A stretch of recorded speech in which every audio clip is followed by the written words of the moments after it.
Hey you guys, welcome back to K&KInspired Creations with Latara. So today I'm going to show you guys how I made these absolutely adorable Juneteenth donuts as well as a plate to display them on. So I started off by grabbing some air dry clay. This is air dry clay from Designs by Yanira. You can find her on Facebook. And I like to use, I kind of like for my stuff to be the same size. So right here you can see I'm just using like a cooking cup or measuring cup. So I'm kind of just like playing with it to warm it up, soften it up, all that good stuff so it doesn't crack. And then I rolled it into a ball, and now I'm flattening it a little bit. Not too much, but a little bit. So the next thing I'm going to do is I'm going to take like a pen and then just push like a hole through the middle. And once you get the hole in the middle, you just kind of want to smooth it on the bottom side and just kind of make sure that you have that nice little circle. And if you need to, you can always make the inside a little bit bigger because the middle of the donuts are not real tiny. It's a little bit bigger. So I'm going to do this about 4 more times. I think I'm going to do 2 at the biggest. And then I'm going to do 2 a little bit smaller, I think, and then maybe 1 even smaller, something like that. My goal was to just use all of the air dry clay that I had left over from Designs by Yanira, just to make my cute little donuts. And I believe that this color was called cookie dough. I thought it was literally the perfect color for donuts, the outer color of the donuts. It was absolutely perfect.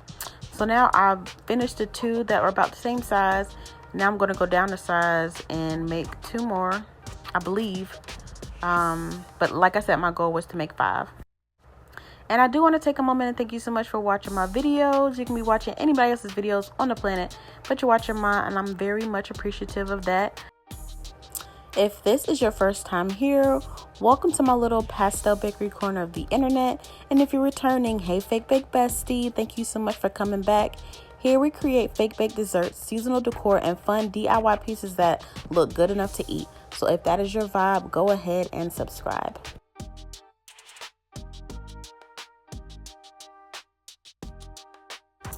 And I do want to make it known that you don't have to get, obviously your air dry clay from Designs by Yanira on Facebook. You can also get your air dry clay from Amazon. They have it at, I believe, Hobby Lobby, definitely some at Walmart. So there's definitely a couple of different places that you can get your air dry clay. If you just want to order it from Amazon or something like that. I do use their air dry clay as well. I actually really liked using this air dry clay to make my donuts because it was very fluffy and it made it really easy to make the donut shape. So the next thing I wanted to do is I wanted to do the little icing on the donuts. So I opted to use Puffy paint. You can find Puffy paint on Amazon, but you can also find these little ones like this little yellow one that I have in my hand. This one actually came from Dollar Tree. All of the little ones that are on the table, these also all came from Dollar Tree. But if you can't find them at Dollar Tree, you can always go on Amazon to get you some. They come in bigger bottles. So if you plan on making a lot or something like that, or you just want to keep some for later on to use as a drip or something, then you can definitely do that. As you can see, I'm having a hard time getting the yellow out of this one because it is small, so it does run out really fast. But it came out really cute.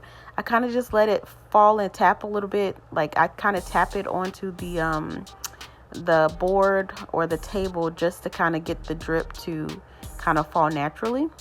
And so I'm just pretty much doing the same thing with the red. So like I said, I am doing Juneteenth colors, which is yellow, red, and green. So I'm going to make a couple of them with the red drip, a couple of them with the green drip. And I want to say this yellow one is the only one that I did with yellow, since I did do an odd number. And my goal was just to use all of the air dry clay that I had left on this particular project. But the puffy paint worked out really good. If you don't want to do puffy paint, you can definitely do air dry clay, kind of cut it out in a circle and then do a little squiggly and then just kind of put that on top and punch a hole through it. You can also do that. There's so many different ways to decorate fake donuts, and I have done plenty of different types of donuts. So definitely keep an eye out, and I'm sure I will have shown you other ways to make a donut and other ways that you can decorate it. And if you are watching this far, go ahead and do me a huge favor and like the video. Subscribe if you think that stuff like this would be interesting to you. And definitely leave me a comment. Let me know what you think about these cute little donuts so far. I love the colors. I love how vibrant they are. And if you were going to make some of these donuts, what would you make them for? Would you make them for Juneteenth? Would you make them for like Valentine's Day? Some cute little pink and red Valentine's Day donuts. So yeah, definitely let me know in the comments what you would do. And like I said, the last color I was going to do was green. And I absolutely love the way that this green comes out. Like I said, all of these little mini ones you can find at Dollar Tree. You can also find them in like a pack at Walmart as well, if you want to just get like a pack of the small ones. And yeah, there's so many different things you can do.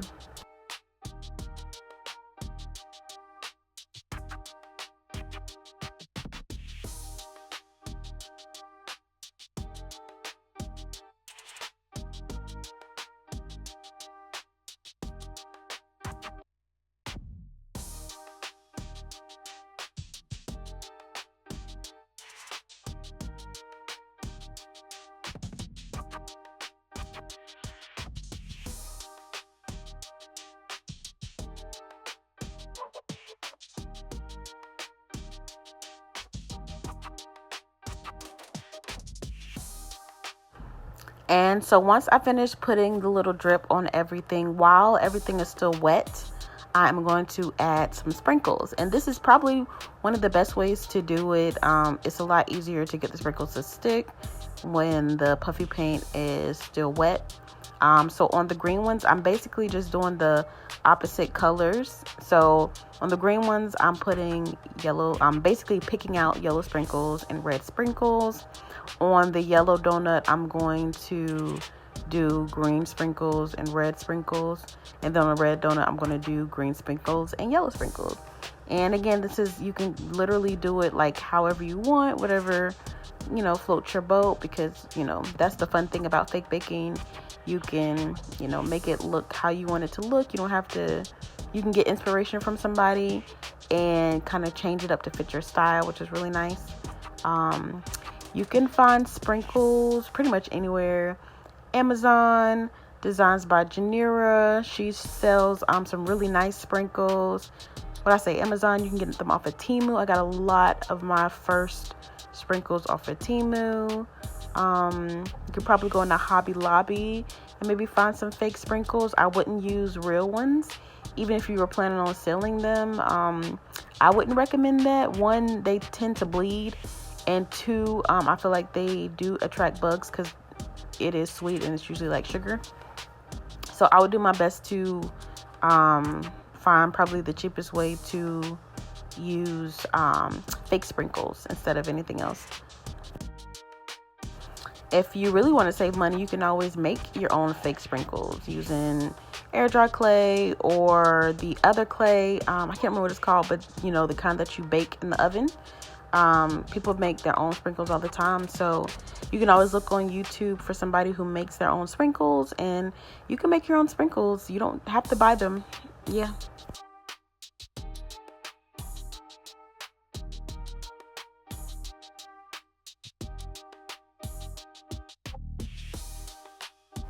And as you can see, the last one I'm going to do is the yellow. The yellow one is actually my favorite color, the yellow one is actually my favorite donut because it is my favorite color. Even though I only made one, this one is my absolute favorite. It's too cute.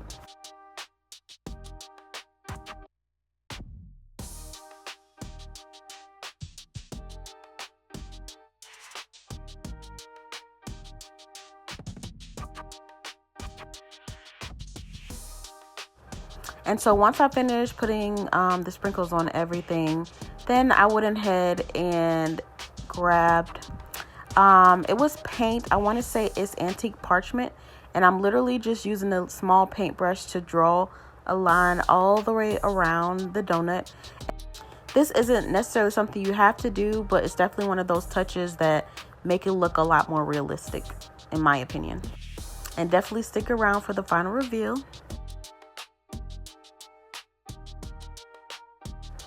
And so the next thing I did is I grabbed one of the clear, like dinner size plates from Dollar Tree. And I'm taking some Mod Podge and I'm just kind of dabbing it all over the bottom of the plate. And the purpose of this is I do want to paint it, but Mod Podge does not like, plastic. It doesn't like glass either. So the best way to paint this was to go ahead and add a layer of Mod Podge on there so that the paint has something it could kind of grab to. So I started off with this kind of yellowish orangish color. I told you when it comes to Juneteenth, it's either like a yellowish color or like a yellow orange color. And I usually go back and forth because I like both of them. So I did a little yellow stripe in the middle. And I am using my heat gun just to kind of dry it faster so that I can try to complete this the same day. And then on the top or the bottom, the top, I'm going to go ahead and do red as well. So I just took some red, what is it called? Red acrylic paint that I got from Dollar Tree. The yellow acrylic paint was from Dollar Tree as well. And just adding that on the top, I tried to do a really thick layer. And then I'm going to do green on the bottom. And that is also green acrylic paint from the Dollar Tree. And I apologize that I'm like literally out of frame basically. I don't think I realized it at the time. But you could kind of see what I'm doing. I'm literally just painting. And you can, of course, do it in whatever order you want. This is just what I like the most. And I am using my heat gun to dry it. And yeah, that's pretty much it. This one was actually really simple. So once it dried completely, I let it sit overnight. I'm going to take some white chalk paint. And I'm going to do a thick layer of chalk paint over the white paint. A thick layer of the white chalk paint over the 3 different colors. And the purpose of that is, for some reason, when you add the chalk paint to the back of it, it just makes the colors stand out so much more. I guess because it's like that. I don't know why, but there's someone that I follow. She always does all her stuff like this, and it always just looks more vibrant. And she always uses chalk paint. You could probably do the same thing with acrylic paint, but chalk paint tends to go on faster. It dries faster. It goes on thicker. So yeah, and I am using my heat gun to dry it. I did notice that I did get some cracks, so I did try to add a little bit more of that chalk paint on there, just to kind of cover up some of those cracks. But I did kind of make a mess and take off some of the original chalk paint. But I just didn't bother it too much. It looks excellent on this side, so I'm not really upset about it. And so I did grab this printout from literally off of the internet, printed it out, and I just kind of cut it into like an oval so that it can fit in the middle of the plate. And it just says honoring Juneteenth. It's really nice, and it definitely goes with everything. And so I am taking some Mod Podge. This is a glossy Mod Podge, but you can use any kind. You can use glossy, you can use matte, whatever you want to use. And I'm just adding some of that Mod Podge to the back of the paper with the cute little Juneteenth print on there. And then I'm going to go ahead and stick it to the plate. And once I stick it to the plate, then I'm going to do another layer of Mod Podge over the words. And then I'm also going to go ahead and add Mod Podge to the rest of the plate, because I like for the whole thing to be uniform, to look like it's one big piece. If I would have just done like the words, I don't know, to me it would have looked weird. So it just made more sense to basically Mod Podge the entire plate. And as you can see, when it comes to decoupaging, because I don't have like an inkjet printer, I have like a regular, I don't even know what you call it, printer or whatever. If you can smear the ink, if you're not using it. I think it's an inkjet. If you're not using an inkjet printer, then if you try to like use a paintbrush and just kind of like, paint the Mod Podge on there, 9 times out of 10 you're going to smear all the colors together, and you're going to be so upset with yourself, because I've done that before. So you just want to kind of dab it on there using a sponge like brush or whatever. And you can find plenty of those at Dollar Tree. But this is the final reveal. Let me know what you think in the comments. Don't forget to like and subscribe. And until next time, keep it sweet and keep it creative.